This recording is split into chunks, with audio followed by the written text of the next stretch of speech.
You're probably asking, who is this guy?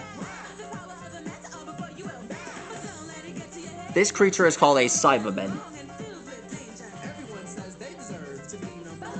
I don't know what planet these creatures are from.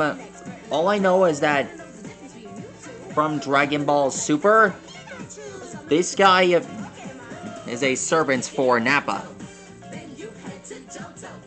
I know, they've been through a lot. Probably Nappa's little pets.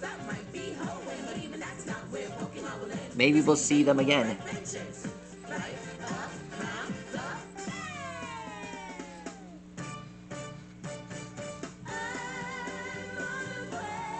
And there he is.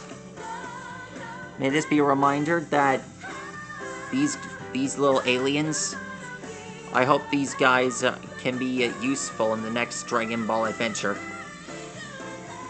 Maybe we'll get the chance to see them in action one day. Anyhow, I better sign off for now. It's getting dark. Good night.